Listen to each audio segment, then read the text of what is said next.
Hello everyone, welcome back to a brand new video here on the memory shelf. Today we're here to talk about another Fear Street book, but today it's going to be The Overnight, okay? I'm going to jump straight to just the straight truth here. I really love this book. It's probably my favorite so far, if not my favorite, or if not, sorry, one of my favorites, okay? I've read Missing and then the following book after that so far. This is a straight 10 out of 10 for me. I really love the premise and the setting, most importantly. The premise is really similar and rooted into something like I Know What You Did Last Summer, as far as the fact that some of the characters in the story receive a letter that says, I know what you did. And as soon as I read that, based along knowing what the storyline, kind of where it was headed and where it was going and things like this, immediately I was like, what the hell?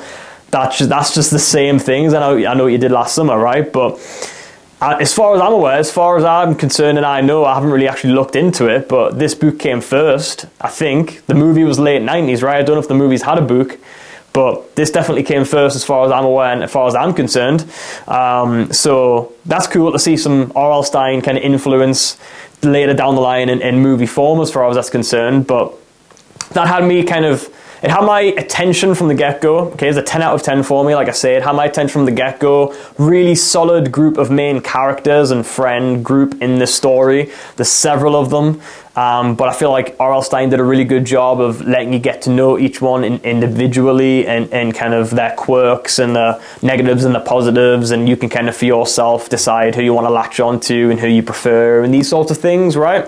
Really enjoyed that. Really enjoyed the setting. It was all kind of camping setting on Fear Island as part of the story, and I just love anything that's to do with camping and outdoors and nature, and I go hiking myself, so it's all something that's cool and intriguing to me. So that really had my attention from the get-go alongside the characters. And then once I found out and kind of was continuing to read and found out what the premise is and what it was going to be and what direction it was going in, it had me hooked even more so on top of that, right?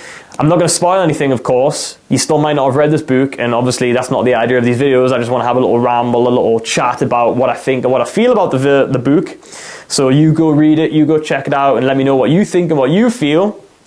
But like I say, all in all, really good, solid book from start to finish. It doesn't mess around. It jumps straight into the action.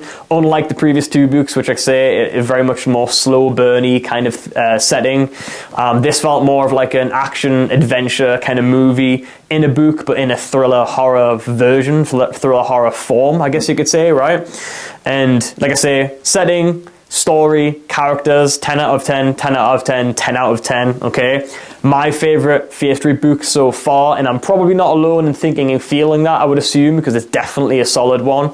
I am starting to begin to realize that some of the Fear Street books aren't as strong as others, just like some of the Goosebumps books aren't as strong as others, right? You can't be a 10 out of 10 book every single time, right? I totally understand that, respect that. I'm a musician, I write songs. You can't write a 10 out of 10 song every single time either. That's not how being creative works at the end of the day. But in a nutshell, what do you think? What do you feel about Fear Street, The Overnight? Did you like it? Did you not like it? Have you read it? Have you got it in your collection? Let me know down below. I'd love to hear from you and chat about it, of course. That would be cool. That would be awesome. But yeah, check it out, Fear Street. This is the chunky book, the beginning, which is the first 4 books in there, which is very easy to find and get a hold of these days, is for sure. Some of the older books definitely aren't as easy to get a hold of. I'm starting to begin to realize that as well. But yeah, thank you very much once again for watching a new video here on the memory shelf. Until next time, I'll see you then. Peace.